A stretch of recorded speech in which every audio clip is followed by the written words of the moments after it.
Hi everybody, welcome back to Mando Lessons.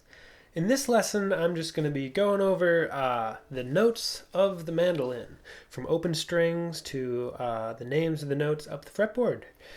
So, if this is of use to you, which I hope it is, also I recommend checking out all my other lessons over at mandolessons.com. I teach a bunch of tunes, a bunch of techniques, a bunch of songs. Kind of you name it, it's over there. And if it's not over there and it's not held under copyright, send me an email and I'll add it to my list of lessons to make. There's also a couple ways to donate over there if that's something you're interested in. That being said, the lessons will always be free. So, jumping right into it, the notes of the mandolin.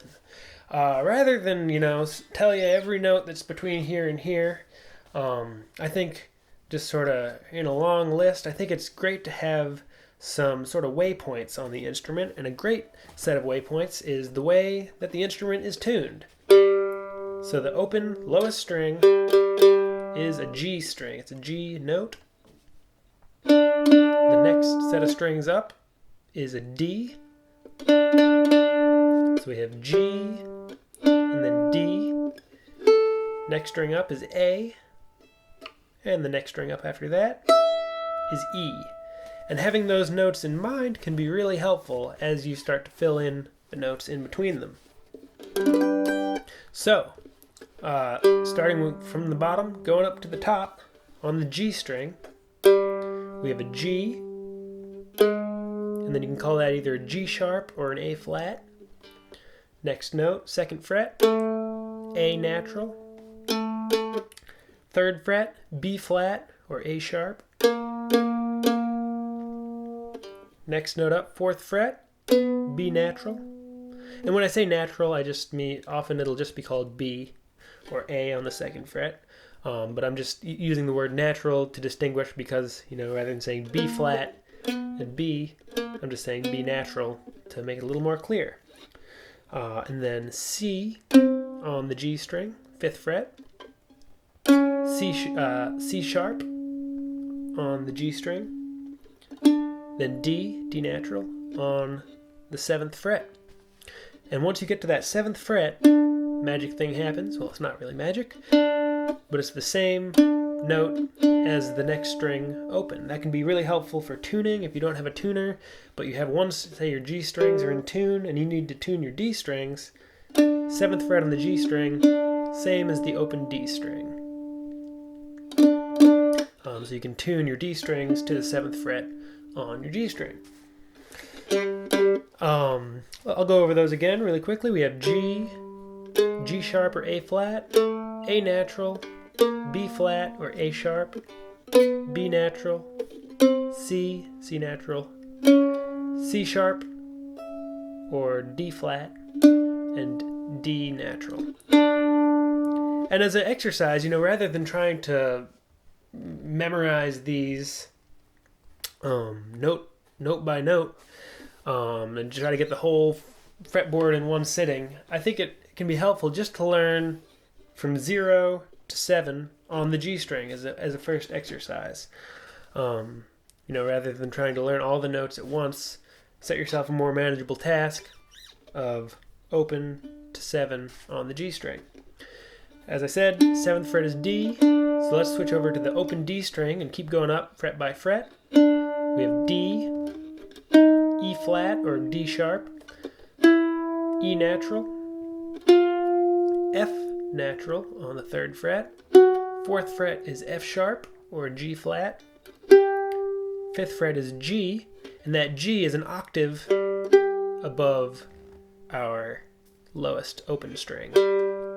These are both G natural. Open G and 5th fret on the D, G naturals. Next note, G sharp, 6th fret or A flat on the 6th fret of the D string. 7th fret is an A natural.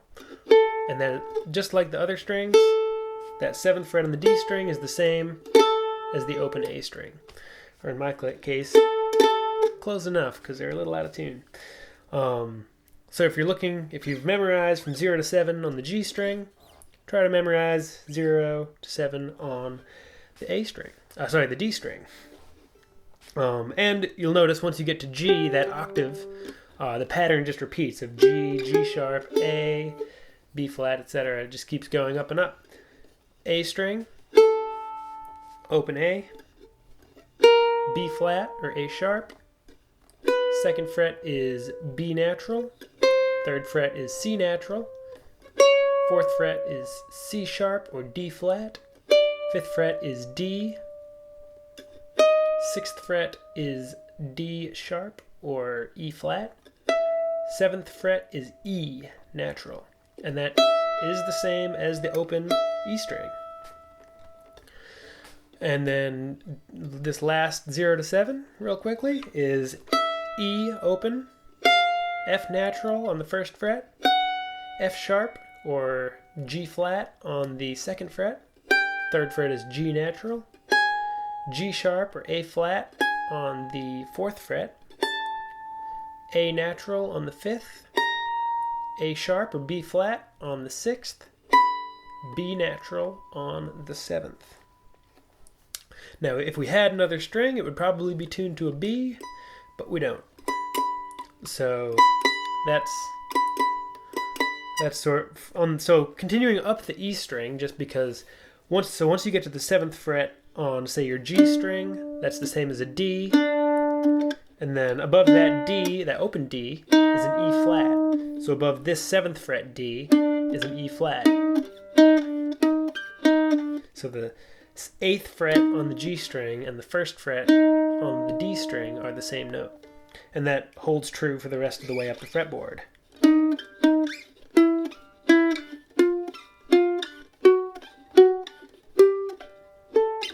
Whoops. And once you get to the 12th fret on any string, that is an octave above your open note. So they're both G's. That's a G, and that's a G. That's a D, and that's a D. That's an A, and that's an open A. That's an E on the 12th, and an open E.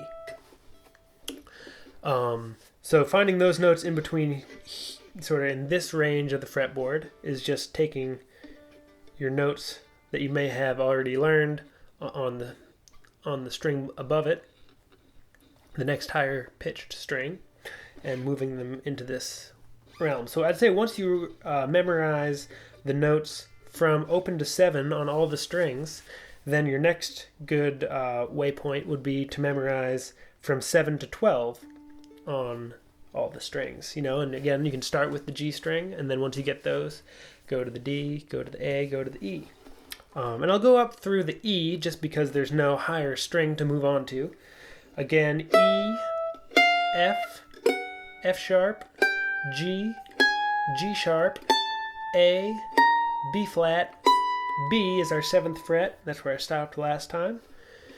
Above B is a C natural, C sharp or D flat, D natural, E flat or D sharp, and E. And there's our E again. And moving up from there, if you have these frets, E, F, F sharp, and you're just following the same pattern of E, F, F sharp, G. Starting on the 12th, the pattern repeats. E, F, F sharp, G, G sharp, A, B, B flat, B, C, C sharp, D. And there's no reason to even go that high. But that's the last fret that I've got. You might have a couple more. You might have a couple less. Every mandolin's a little different. So I hope this has been helpful. Again, I recommend, rather than learning all these notes at once, take one chunk. Take the G string from the open to 7th fret. Learn that. Then do the same thing with the D, and then A, and then E. And then as your next step, learn 7 to 12 on those strings. And as an exercise, just doing what I was doing there. Hitting, you can put your finger down, like without looking, like, okay, I want that note there. Like, what is that note? Well, it's the 5th fret on the A string. So let's see, A sharp, B, C, C sharp, D. Doing that, and as you do that, you'll get a better sort of turnaround rate of being able to go, oh, that's a D, and that's a B, F sharp, G sharp, A, F sharp, B, E, G natural, F sharp, E flat, B flat, etc. And you can sort of set yourself up little games like that. Hope this has been helpful. Again, lots more lessons over at mandolessons.com, where I hope to see you again soon. Thanks for watching. Bye-bye.